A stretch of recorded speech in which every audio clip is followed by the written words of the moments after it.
লজ্জাস্থানের চাহিদা পূরণে সাধারণ বিষয়, এটা কুত্তারও পূরণ হয়, কুত্তারও বাচ্চা হয় বেটা। তো কুত্তার যদি যৌন চাহিদা পূরণ না হইতো ওর বাচ্চা হয় কেমন?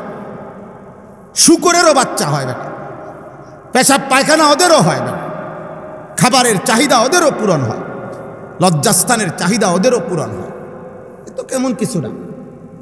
একটা বাঘ কমপক্ষে প্রতিদিন এক বেলায় কমপক্ষে গবেষকদের কথা হলো 20 থেকে 25 কেজি গোশত খায়, এবং প্রতি বেলায় গোশত খায়, ভিন্ন কিছু খায় না। একটা হাতি একদিনে 250 কেজি খাবার খায়, 250 কেজি, 90 লিটার পানি পান করে। একটি তিমি একবারে এক লোকমায় একবারে 200 জন সামর্থ্যবান পুরুষের সমপরিমাণ খাবার খায়। কি পরিমাণ রিজিক আল্লাহ তাআলা জানোয়ারকে দিচ্ছেন বলে। জানোয়ারের খাবারে কোনো ফরমালিন নাই, জানোয়ারের খাবারে কোনো 2 নম্বর নাই, আসেনি 2 নম্বর, করতে আইব 2 নম্বর, কোনো ভেজাল নাই, ফ্রেশ খাবার, আল্লাহর সৃষ্টির সবচেয়ে পিওর খাবার খায়। তাইলে এই জন্য দিন মানে আল্লাহকে চিনা, আল্লাহ তাআলার গোলামি করা, এটা বড় নিয়ামত, বড় নিয়ামত। কাউকে দুনিয়া আল্লাহ 1000 যদি দেয় কিছুই দেয় না। কাউকে আল্লাহ তাআলা ইবাদতের তৌফিক দিছেন, তাকে আল্লাহ তাআলা শ্রেষ্ঠতম নিয়ামত দিছেন। ইমানের চাইতে দামি কিছু নাই, সেজদার চাইতে দামি কিছু নাই। লা সাজদাতুন ওয়াহিদাতুন খায়রুম মিনাদ দুনিয়া ওয়া মা ফিহা। নবী সাল্লাল্লাহু আলাইহি সাল্লাম বলেন, একটি সেজদা দুনিয়া এবং দুনিয়ার মধ্যে যা কিছু আছে সব কিছুর চাইতে দামি। কয়টি সেজদা? একটি সেজদা। নবী সাল্লাল্লাহু আলাইহি সাল্লাম বলছে, সুবহানাল্লাহ আযমু মিন উহুদিন। একবার সুবহানাল্লাহ বলা উহুদ পাহাড়ের চাইতে ভারী নাকি? তাহলে পৃথিবীর লক্ষ কথার চাইতে এক সুবহানাল্লাহর ওজন কত? হ্যাঁ, গোটা দুনিয়ার চাইতে এক সেজদার দাম কত? সেই সেজদা যার মিস হয়ে গেল, তোমার জীবনে কিছুই অর্জন হয় নাই। এজন্য হযরত বলছেন ফজরের নামাজের কথা, ফজরের নামাজ পড়ার কথা বলছে আমাদের সবাইকে, বলছে কিনা বলেন?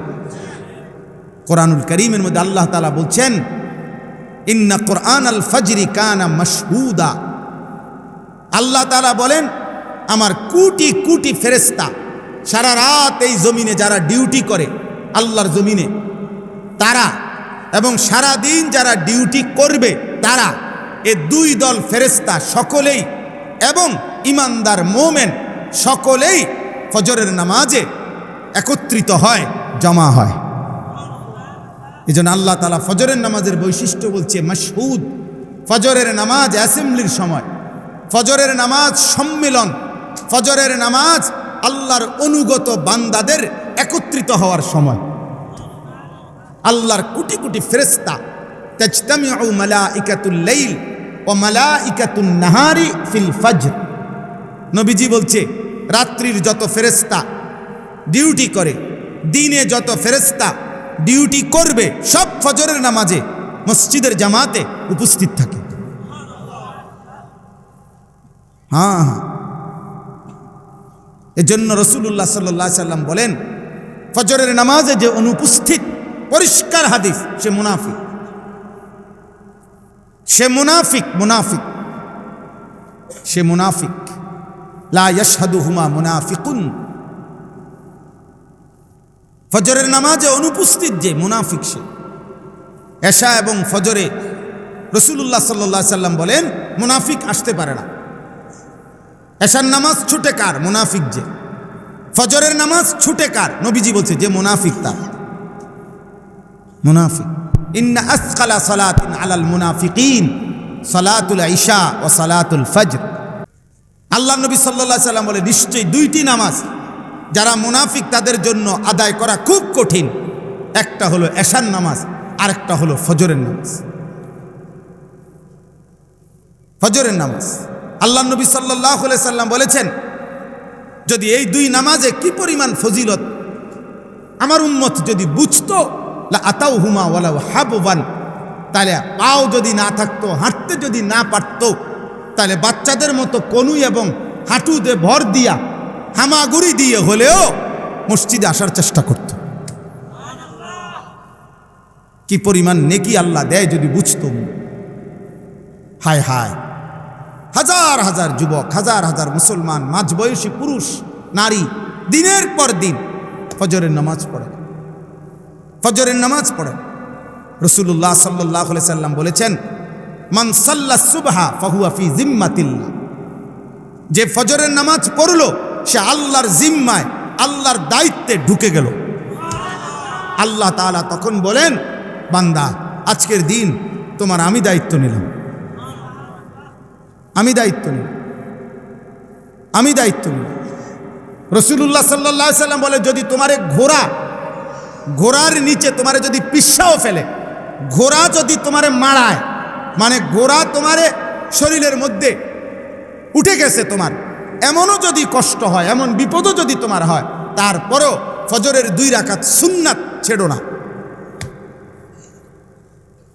ফজরের নামাজ ছেড়ে দিও না।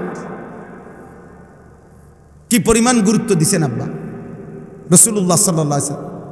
নবীজির জামানায় সমস্ত সাহাবী জানতেন যে আল্লাহর নবী সাল্লাল্লাহু আলাইহি ওয়াসাল্লাম, নবীজির জামানায় সাহাবাদের কাছে এটা সবার কাছে জানা ছিল যে ফজরের নামাজে যে অনুপস্থিত সে মুনাফিক।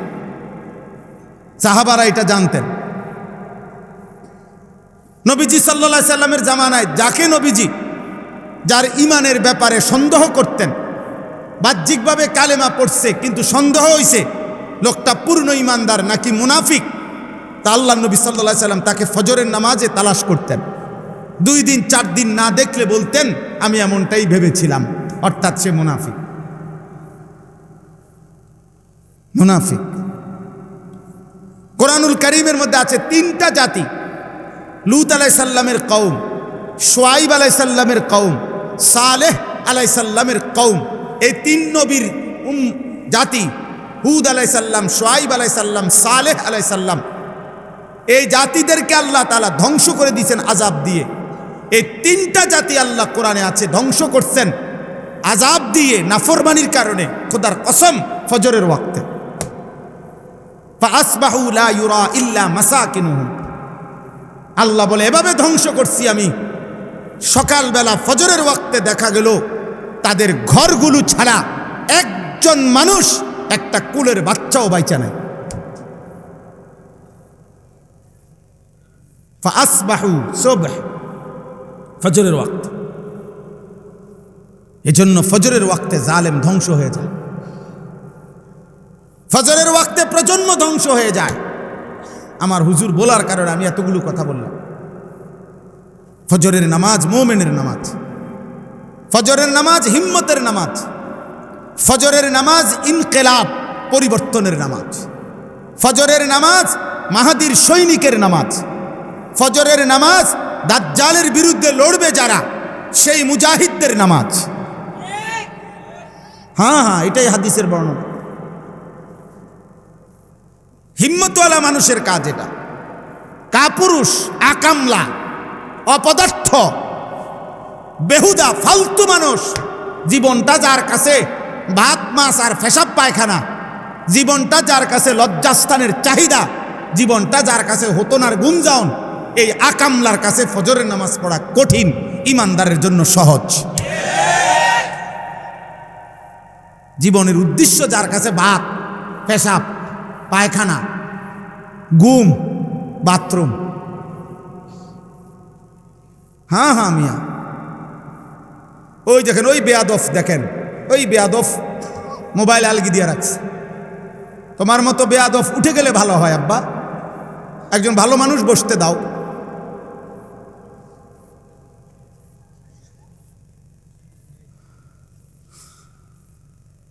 এজন্য এটা জরুরি আব্বা, বাবাদের কাছে বলি, আপনাদেরও জিম্মাদারি। পিতা মাতার আমল সন্তানের উপরে আসর করে, শুধু সন্তান না, পরবর্তী জেনারেশনের উপরে আসর করে।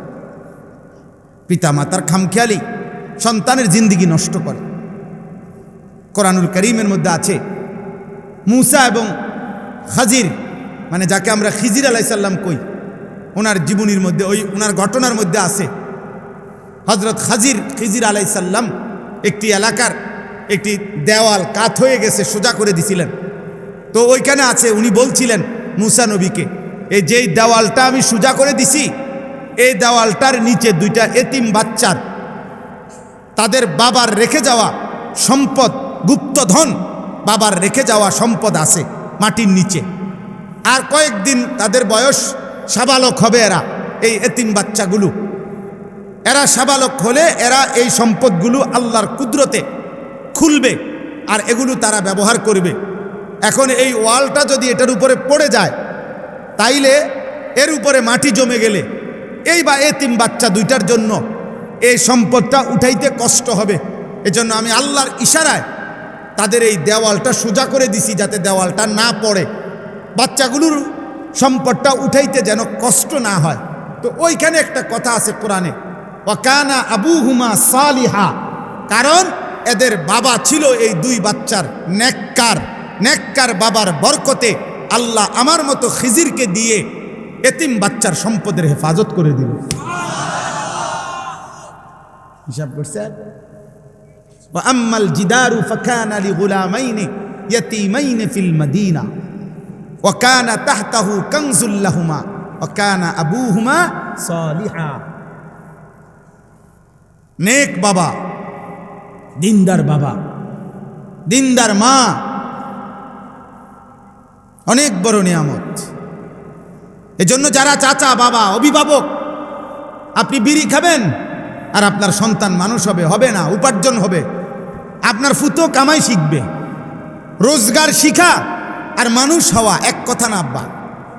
আপনি সুদ খাবেন, কিস্তি নিবেন, আপনি কথায় কথায় গালি দিবেন, আপনিও টেলিভিশনে সুযোগ পাইলেই চা দোকানে হোক আর ঘরে হোক, মা বাবা হইয়াও টেলিভিশনে নাটক, সিনেমা, নর্তকী দেখবেন আর আপনার সন্তান মানুষ হবে না মিয়া, হবে না।